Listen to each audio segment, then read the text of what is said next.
Assalamualaikum warahmatullahi wabarakatuh. Alhamdulillahirrabbilalamin. Kita masih diberikan kesempatan untuk mengikuti mata kuliah bimbingan konseling pada pagi hari ini dalam keadaan sehat walafiat. Baik, pada pertemuan kali ini kelompok kami akan membahas mengenai Adlerian terapi, yang mana kelompok kami terdiri dari 2 orang, yaitu saya sendiri, Siti Fatima, dan teman saya, Muhammad Adi Fanani. Pada mata perkuliahan bimbingan konseling ini diampu oleh Bapak dosen Imron Rosidi MTH, MID. Pada materi Adlerian terapi, kami mengambil referensi dari bukunya Carol Core yang berjudul Theory and Practice of Counseling and Psychotherapy. Akan kami bahas yang pertama yaitu Introduction, pengantar, yang kedua Key Concept atau konsep kunci, yang ketiga The Therapeutic Process atau proses dalam terapi, dan yang keempat aplikasi pengaplikasian terapi yang berisi teknik dan juga prosedur. Baik, masuk pada pembahasan yang pertama yaitu Introduction, pengantar. Alfred Adler was born in Austria 1870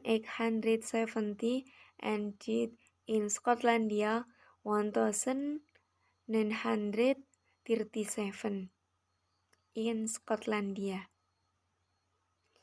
Jadi Alfred Adler ini lahir pada tahun 1970 di Austria dan meninggal pada tahun 1937 di Skotlandia karena penyakit gagal jantung.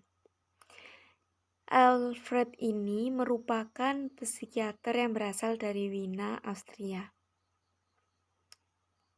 Graduate of Vienna University 1895. Beliau melanjutkan belajar kedokteran di Universitas Wina dengan mengambil praktek swasta sebagai dokter mata, kemudian beralih menjadi dokter umum yang berfokus dalam bidang neurologi, saraf, dan juga psikiatri. Jadi, beliau itu merupakan dokter mata, kemudian beralih menjadi dokter umum yang berfokus pada bidang neurologi, saraf, dan juga psikiatri. Adler ini juga memiliki karya besar utama yaitu berupa buku psikologi yang berjudul Understanding Human Nature yang terjual sampai ratusan ribu eksemplar di Amerika Serikat. Alfred Adler was a major contributor to the initial development of the psychodynamic approach to therapy. Alfred Adler ini merupakan kontributor utama pengembangan awal pendekatan psikodinamik untuk terapi, yaitu teori yang berupaya untuk menjelaskan hakikat dan perkembangan kepribadian. Pada awalnya, Adler ini merupakan anggota dari psikoanalisis Wina bersama dengan Freud. Adler dan Freud ini memiliki hubungan yang sangat dekat, sehingga banyak orang yang menganggap mereka itu seperti adik dan kakak. Akan tetapi karena memiliki pandangan yang berbeda, akhirnya Adler ini memutuskan untuk mengembangkan pemikirannya sendiri. Adler ini menekankan adanya kesatuan kepribadian, bahwa orang hanya dapat dipahami sebagai makhluk yang terintegrasi dan lengkap. Jadi Adler ini beranggapan bahwa dalam menilai seseorang itu tidak boleh atau tidak bisa dari sebagian masa saja, akan tetapi harus lengkap antara masa lalunya dan juga masa depannya. Ia ini beranggapan bahwa jika seseorang yang memiliki masa lalu kelam, belum tentu di masa depannya ini akan buruk. Dan Adler juga menekankan pentingnya lingkungan sekitar dalam perkembangan anak, seperti halnya ketika anak itu berada dalam lingkungan yang buruk, kemungkinan besar anak itu akan berperilaku buruk. Begitupun juga sebaliknya, apabila anak itu dalam lingkungan yang baik, maka akan berperilaku baik, karena ia beranggapan bahwa lingkungan ini memiliki pengaruh yang sangat besar dalam perkembangan dan juga pembentukan karakter manusia. Saya akan lanjutkan materi selanjutnya, yaitu tentang mengenai key concept of human nature. Other abandoned Freud's basic theories because they believed Freud was excessively narrow in his emphasis on biological and physical determination. Other meninggalkan teori-teori dasar Freud karena dia percaya Freud terlalu sempit dalam penekanannya pada penentuan biologis dan naluriah. Fokusnya adalah pada bagaimana persepsi tentang seorang masa lalu dan interpretasinya tentang peristiwa awal memiliki pengaruh yang berkelanjutan. Pada banyak alasan teoritis, ada menentang Freud. Menurut Adler, misalnya manusia dimotivasi oleh hubungan sosial daripada dorongan seksual. Perilaku memiliki tujuan dan terarah pada tujuan, dan kesadaran lebih dominan daripada ketidaksadaran adalah fokus terapi. Adler juga menentang teori Freud yang lebih menekankan pada aspek bawaan dari luar kendali atau bisa disebut takdir, karena ia beranggapan bahwa manusia memiliki potensi yang sama dalam mengembangkan potensi dan kreativitas. Teori Adler juga berfokus menangani suatu permasalahan atau keadaan manusia yang merasa rendah diri atau inferior, atau kalau saya boleh menyebut pesimis, sehingga teori Adler dianggap memunculkan rasa optimis dibandingkan teori yang dikemukakan oleh Freud. Subjective perception of reality. Adlerians often to view the world from the client's subjective frame of reference and orientation, described as phenomenological. Adler mencoba untuk melihat dunia dari kerangka acuan subjektif klien, sebuah orientasi yang digambarkan sebagai fenomenologis.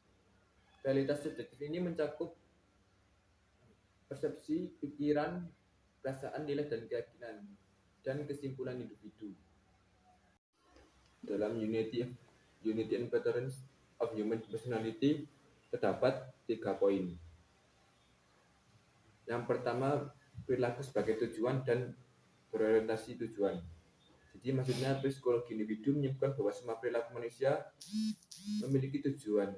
Manusia menetapkan tujuan untuk dirinya sendiri dan perilaku menjadi wujud dari tujuan tersebut. Poin yang kedua, berjuang untuk signifikasi dan superioritas. Adler menekankan bahwa berjuang untuk kesempurnaan dan mengatasi inferioritas dengan mencari penguasaan adalah bawaan. Inferioritas pada manusia menjadi penggerak pada diri manusia untuk melakukan perubahan demi terwujudnya superioritas. Dan poin yang ketiga yaitu gaya hidup. Keyakinan dan asumsi inti individu memandu gerakan setiap orang melalui kehidupan dan mengatur realitasnya, memberi makna pada peristiwa kehidupan dalam memperjuangkan and community feeling. Social interest and community feeling are probably the most significant and distinctive concept. Ketertarikan sosial dan perasaan komunitas mungkin merupakan konsep yang paling signifikan dan unik dari Adler. Social interest refers to an action line of one community feeling, and it involves the individual positive attitude toward other people in the world. Social interest is the capacity to cooperate and kontribusi. Jadi minat sosial mengacu pada garis tindakan perasaan komunitas seseorang, dan itu melibatkan sikap individu, melibatkan sikap positif individu terhadap orang lain di dunia. Kepentingan sosial adalah kapasitas untuk kerjasama dan kontribusi. Adler percaya bahwa penerimaan dan menghargai terhadap orang lain adalah tugas pertama yang dijumpai dalam hidup manusia. Setiap tahapan dan penyesuaian sosial merupakan bagian dari gaya hidup dan berpengaruh terhadap pendekatan yang digunakan dalam menghadapi berbagai masalah kehidupan.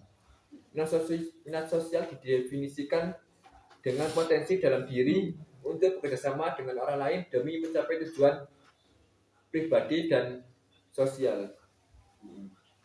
Yang kedua yaitu community feeling.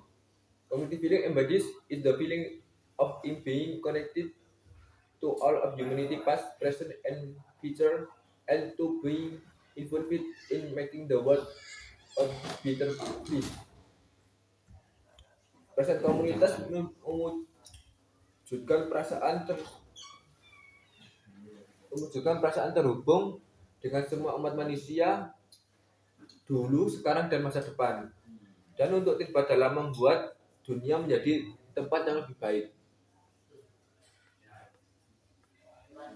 Pada dasarnya setiap individu ingin dihargai dalam suatu komunitas, karena individu yang tidak dihargai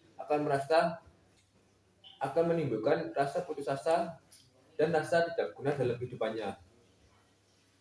Jadi dalam berhubungan sosial, manusia pada dasarnya ingin dihargai oleh khalayak umum. Karena penghargaan dari khalayak umum akan menumbuhkan sifat optimis. Selanjutnya, birth order and sibling relationship. The Adlerian approach is unique, is giving special attention the relationship between sibling and the psychological and birth position in one's family. Pendekatan Adlerian unik dan memberikan perhatian khusus pada hubungan antara saudara kandung dan posisi kelahiran psikologi dalam keluarga seseorang. Adrian berpendapat urutan kelahiran mempengaruhi tumbuh kembang seseorang anak, karena ia menekankan hubungan dalam keluarga adalah sistem yang sangat penting dan paling awal dalam pembentukan anak ke depannya. Birth order is not deterministic concept, but does encourage an individual probability of having a certain set experience. Kelahiran keteraturan bukanlah konsep deterministik, tetapi meningkatkan kemungkinan individu memiliki serangkaian pengalaman tertentu. Banyak orang bertanya mengapa setiap anak yang lahir dari keluarga yang sama seringkali berbeda. Ada menjawab pertanyaan yang sering terjadi di masyarakat ini dengan menjelaskan perbedaan itu disebabkan oleh beberapa faktor. Faktor yang dibahas di sini yaitu faktor urutan kelahiran. Urutan kelahiran ini menurut adat dibagi beberapa bagian. Yang pertama, the older child, yaitu anak tertua. Pada umumnya menerima banyak perhatian yang lebih karena kehadirannya sangat diharapkan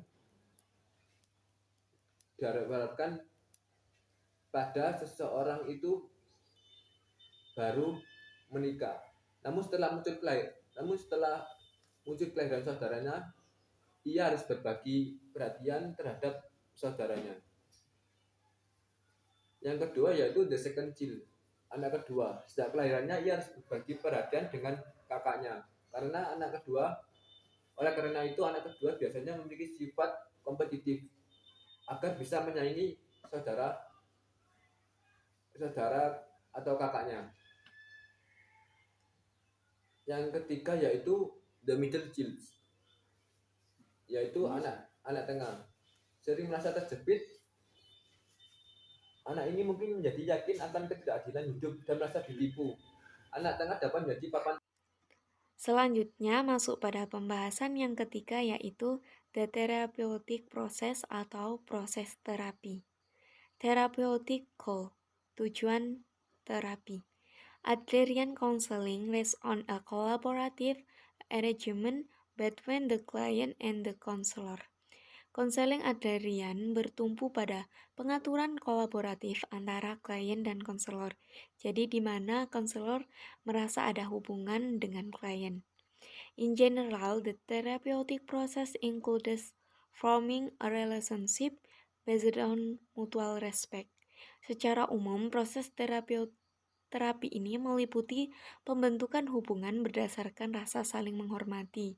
Jadi antara konselor dan klien saling menghormati, seperti halnya konselor tidak menceritakan apa yang telah disampaikan oleh klien dengan menjaga kerahasiaannya.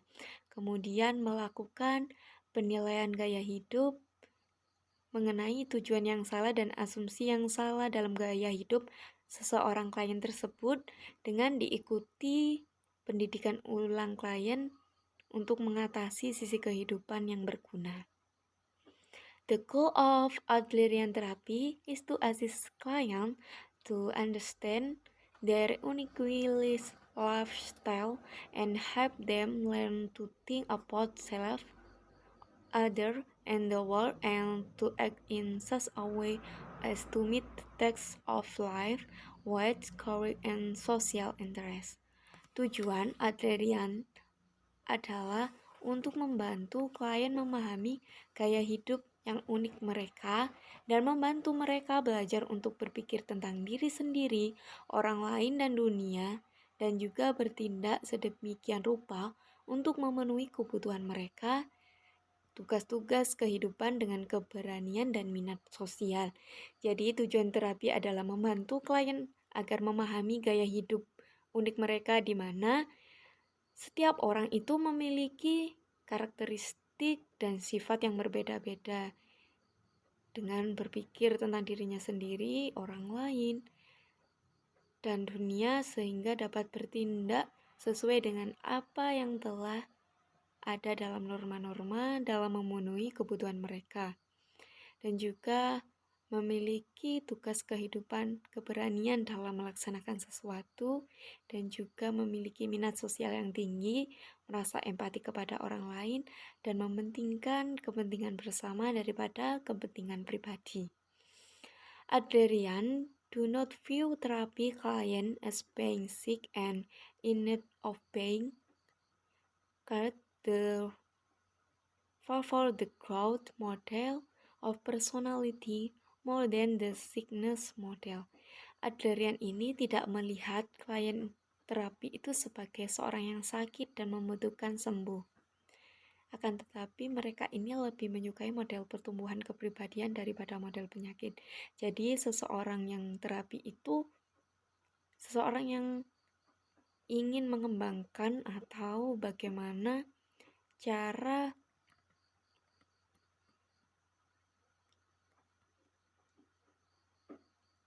agar dia itu kembali membentuk sebagai masyarakat dan agar tidak merasa rendah diri atau pesimis mengenai apa yang telah mereka miliki. Jadi mereka akan terus berkembang, bukan malah stagnan dalam itu-itu saja.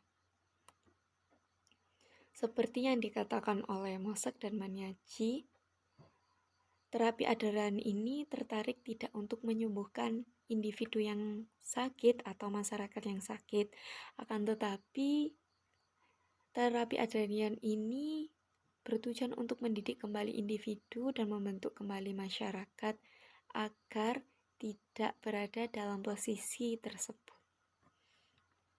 Jadi dalam proses konseling ini memfokuskan untuk memberikan informasi dan juga pengajaran, bimbingan, dan pemberian dorongan kepada seorang klien yang putus asa.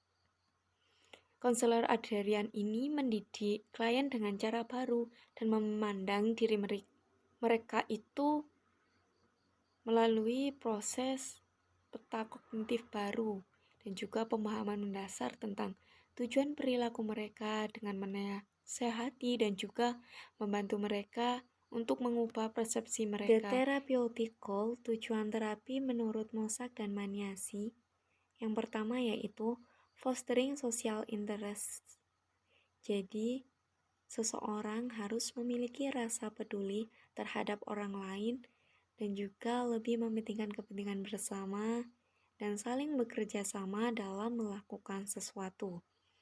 Yang kedua, helping client overcome feeling of discouragement and inferiority. Membantu klien untuk mengatasi perasaan putus asa dan juga rendah diri.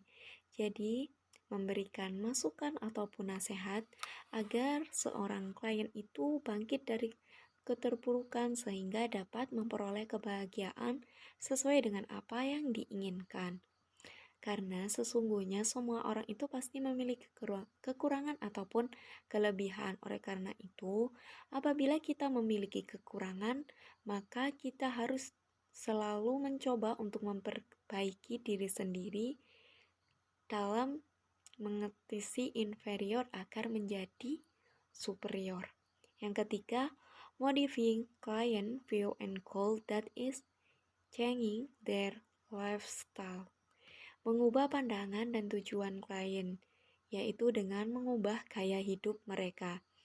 Contohnya seperti anak yang sering dimanja di keluarganya, kemudian sering bergantung pada orang lain, selalu mengharapkan orang lain, dan merasa tidak dihargai, menjadi anak yang tidak diperhatikan.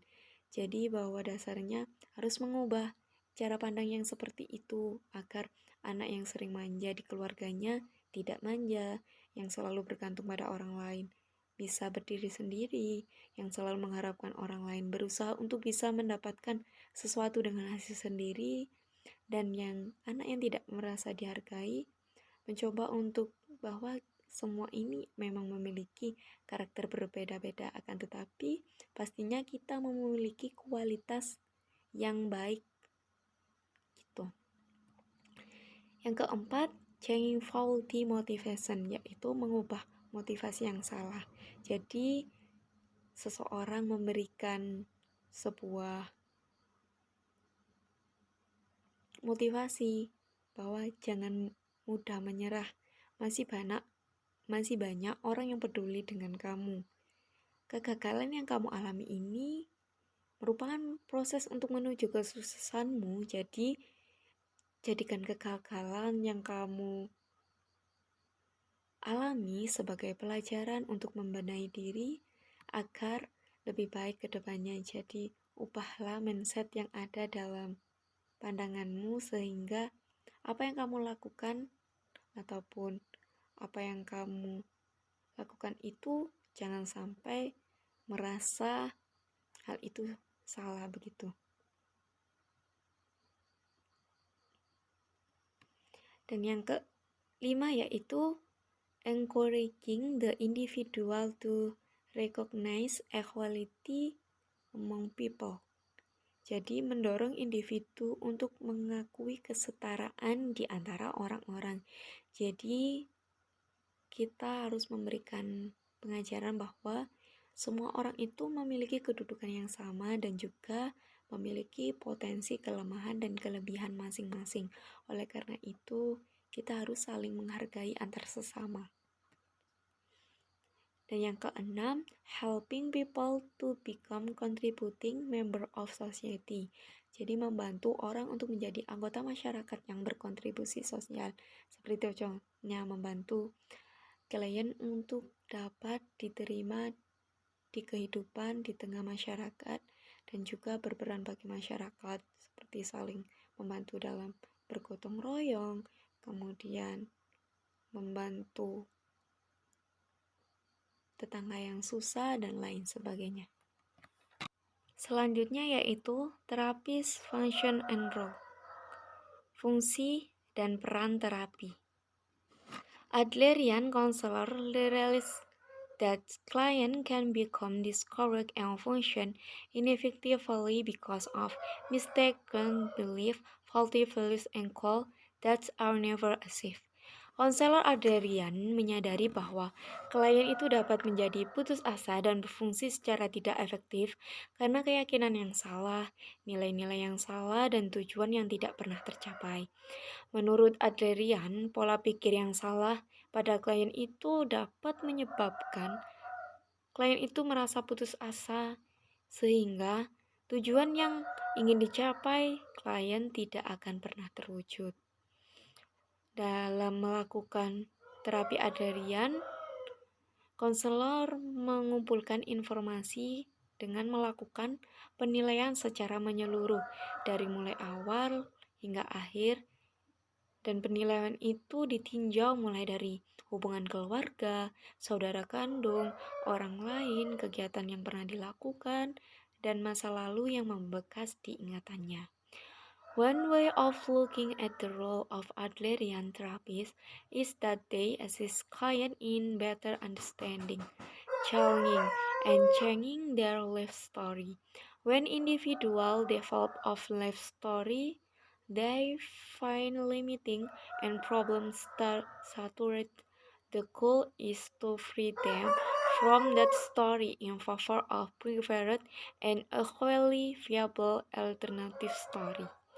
Salah satu cara untuk melihat peran terapis Adlerian adalah mereka membantu klien dalam pemahaman yang lebih baik, menantang, dan mengubah kisah hidup mereka. Ketika individu itu mengembangkan cerita hidup yang mereka temukan, membatasi dan jenuh akan masalah, tujuannya adalah untuk membebaskan mereka dari cerita itu demi cerita alternatif yang lebih disukai dan sama-sama layak. Jadi, salah satu peran terapis ini bahwa mereka itu membantu seorang konselor itu membantu klien agar memiliki pemahaman yang lebih baik sehingga bisa keluar dari pandangan-pandangan yang membuat mereka itu merasa putus asa dan juga mengembangkan cerita hidup mereka bahwa apa yang telah terjadi di masa lalu kamu bakalan tidak terjadi di masa sekarang apabila kamu mau mengubahnya kepada yang lebih baik lagi. Dan a major function of the therapist is to make a comprehensive assessment of the client functional. Jadi fungsi utama terapis ini adalah membuat penilaian komprehensif tentang fungsi klien. Jadi fungsi dari terapi sendiri itu untuk membantu klien menemukan jati dirinya. Selanjutnya, client experience in therapy. Clients in Adlerian counseling focus their work on desired outcomes and a resilient lifestyle that can provide a new blueprint for their action. Klien dalam konseling Adlerian memfokuskan pekerjaan mereka pada hasil yang diinginkan dan gaya hidup tangguh yang dapat memberikan rancangan baru untuk tindakan mereka. Jadi, dalam konseling Adlerian ini memfokuskan bagaimana apa yang telah dilakukan oleh mereka itu sesuai dengan hasil yang diinginkan, sesuai dengan apa dari gaya hidup mereka, sehingga dapat memberikan bagaimana rancangan baru agar tindakan mereka ini sampai dengan apa yang telah diinginkan. In therapy, clients explore what Adlerian called private logic, the concept about self, other, and life that constitute the philosophy on which an individual lifestyle is based. Dalam terapi, klien mengeksplorasi apa yang disebut Adlerian sebagai logika pribadi, konsep tentang diri sendiri, orang lain, dan kehidupan yang membentuk filosofi yang menjadi dasar gaya hidup individu. Jadi, klien ini dapat mengembangkan sebagai logika pribadi tentang diri mereka sendiri, orang lain, dan kehidupan yang dapat menjadi dasar gaya hidup individu tersebut. Masalah klien itu muncul karena logika pribadi mereka sendiri dan sering tidak sesuai dengan kenyataan hidup sosial. Dan inti dari pengalaman terapi itu terdiri dari penemuan klien tentang tujuan perilaku atau gejala dan kesalahan dasar yang terkait dengan respon mereka. Jadi pada intinya terapi itu mempelajari bagaimana cara mengoreksi asumsi dan kesimpulan yang salah dalam kehidupan. Selanjutnya, relationship between therapist and client. Hubungan antara terapis dan klien. Adlerian consider a good client-therapist relationship to be one between equal that is based on cooperation, mutual trust, respect, confidence, collaboration, and goal alignment. Adlerian menganggap hubungan klien-terapis yang baik sebagai hubungan antara kesetaraan yang didasarkan pada kerjasama, saling percaya, rasa hormat, kepercayaan diri, kolaborasi, dan keselarasan tujuan. Jadi, hubungan antara klien dan terapis itu saling bekerja sama, saling percaya di mana terapis tidak akan menceritakan rahasia yang telah disampaikan oleh klien kepada seorang terapis itu. Kemudian menghormati mengenai cerita yang telah disampaikan, tidak menghakimi apabila ada kesalahan, akan tetapi memberikan penjelasan apabila tujuan ataupun asumsi dari klien itu salah. Dan juga saling bekerja sama agar dapat mencapai tujuan yang diinginkan. Adlerian therapists strive to establish and maintain an egalitarian therapeutic alliance and a person-to-person relationship with their client. Terapis Adlerian ini berusaha untuk membangun dan juga mempertahankan aliansi terapeutik egaliter. Jadi, adanya perlakuan yang sama antara klien satu dan klien yang lainnya. Jadi, seorang terapis itu tidak membeda-bedakan mengenai bagaimana proses dalam pelaksanaan terapinya dan juga bagaimana hubungan orang ke orang dengan klien mereka.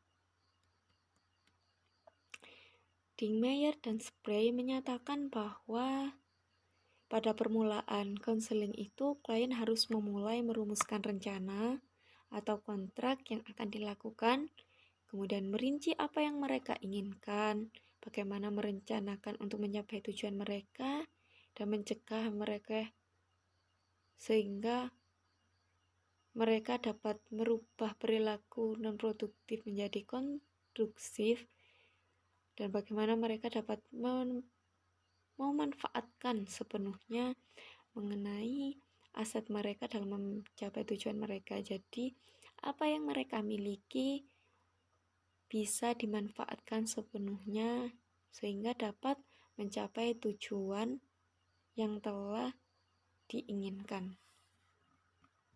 Fase terapeutik, yaitu fase terapi. Di sini terdapat 4 poin. Yang pertama, establish the proper therapeutic relationship, yaitu membangun hubungan. Jadi dalam konseling ada beranggapan bahwa hubungan antara konselor dan klien itu sangat berpengaruh, dan dalam hubungan ini harus menanamkan didasari oleh hubungan yang saling menghormati, saling memahami, dan saling mengerti. Dan yang kedua yaitu explore the psychological dynamic operasi in the client atau an assessment, yaitu menjelajahi dinamika psikologis individu. Maksudnya di sini yaitu untuk mendapatkan pemahaman yang lebih lengkap dan mendalam tentang bagaimana kebiasaan atau budaya yang dilakukan oleh klien. Selama fase penilaian ini,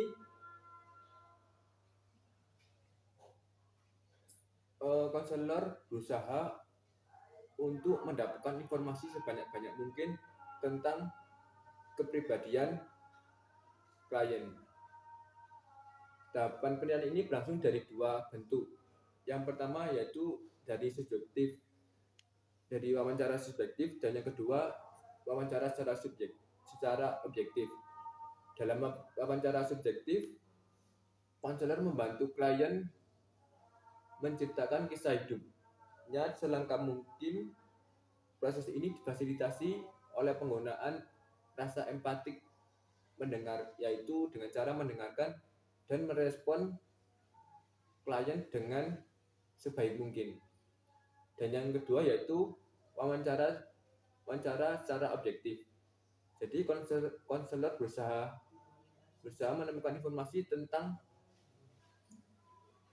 bagaimana masalah dalam kehidupan klien dimulai, setiap peristiwa klien dimulai. Yang ketiga yaitu riwayat medis yang pernah dilalui klien. Yang keempat sejarah catatan catatan riwayat hubungan sosial klien. Yang kelima yaitu alasan klien memilih terapi saat ini. Dan yang keenam, orang tersebut bagaimana mengatasi masa-masa di kehidupannya selama sebelum klien dengan sebaik mungkin. Dan yang kedua yaitu wawancara secara objektif.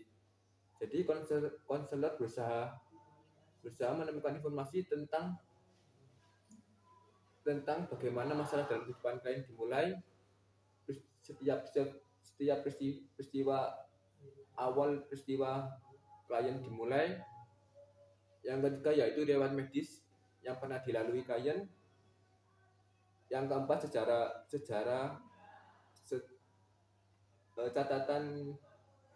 catatan riwayat hubungan sosial klien. Yang kelima yaitu alasan klien memilih terapi saat ini. Dan yang keenam,